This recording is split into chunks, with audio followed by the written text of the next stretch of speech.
এখন বাজে বিকেল 4টা। আমি যাব বিকেলে স্ন্যাক্স বানাতে। তার আগে আমার মেয়েকে কিছু খাওয়ার জন্য দিয়ে যাব, যাতে ও আমাকে বিরক্ত কম করে।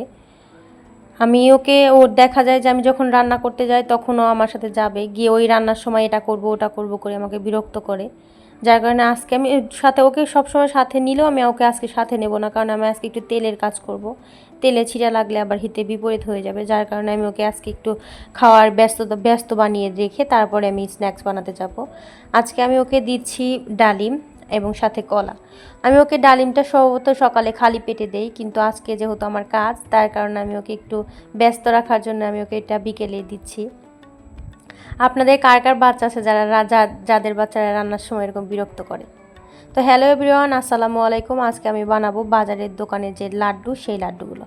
এটা বানানোর জন্য আমি প্রথমে নিব 1 কাপ দুধ, তার মধ্যে একটু সামান্য লবণ, একটু চিনি। আপনারা আপনাদের স্বাদ মতো অনুযায়ী চিনি দিয়ে বাড়িয়ে কমিয়ে দিতে পারেন। এরপরে আমি ইস্ট দিয়ে ডোটা বানিয়ে নেব।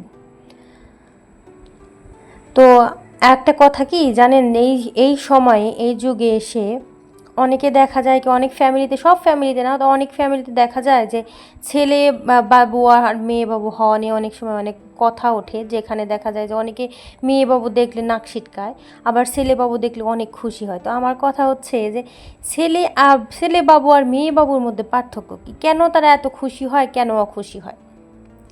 এখানে তো শখের তেমন কিছু নাই। তো দেখা যায় যে শখ বলে তো কিছু না, বাচ্চা তো বাচ্চাই, সন্তান তো সন্তানই, সেটা ছেলে হোক আর মেয়ে হোক।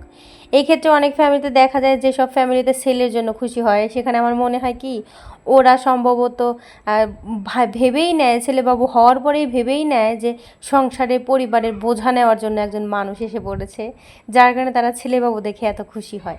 আর অপর দিকে দেখা যায় যে ওইসব ফ্যামিলিতে মেয়েবাবু হলে যারা নাক সিটকায়, তারা হয়তো ভেবেই নেয় যে এই মেয়েবাবু হওয়ার পেছনে তার পেছনে অনেক রকমের খরচ হবে, খরচ করে অন্যের বাড়িতে পাঠিয়ে দিতে হবে, যার কারণে মনে হয় দেখা যায় যে তারা মেয়েবাবু নিয়ে এত ভয় পায়, ছেলেবাবু নিয়ে এত খুশি হয়।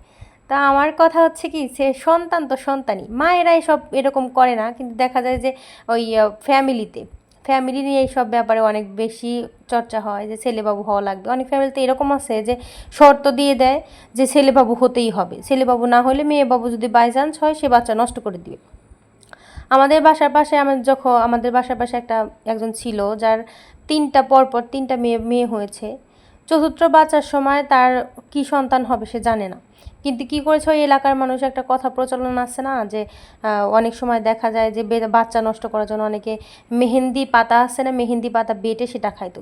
ওনার এতটাই বেশি হয়ে গেছিলো ভাবনা চিন্তায় যে হয়তো ছেলে মেয়ে বাবু হবে, যার কারণে সে সেই মেহেন্দি পাতা এত তেতো একটা জিনিস, সেই জিনিসটা বেটে খেয়ে ফেলেছে বাচ্চা নষ্ট করার জন্য, যাতে বাচ্চার ক্ষতি হয়, বাচ্চা নষ্ট হয়ে যায়। তাহলে ভাবেন যে এখন এই 2025-এ এসেও মানুষের কতটা অধিপতন এখনও আছে, যারা এখনও বাচ্চা হওয়া নিয়ে এত এত করে, এত চর্চা করে। তো দেখা যায় সব ফ্যামিলিতে যদিও এরকম না, কিন্তু কিছু কিছু ফ্যামিলিতে এখনও এই চর্চাগুলো এখনও চলে। তো এই তো আমার হয়ে গেছে লাড্ডু, আপনারা বানিয়ে খেয়ে দেখবেন, অনেক মজা লাগে এটা। তো আজকের ভিডিও এই পর্যন্তই। আসসালামু আলাইকুম।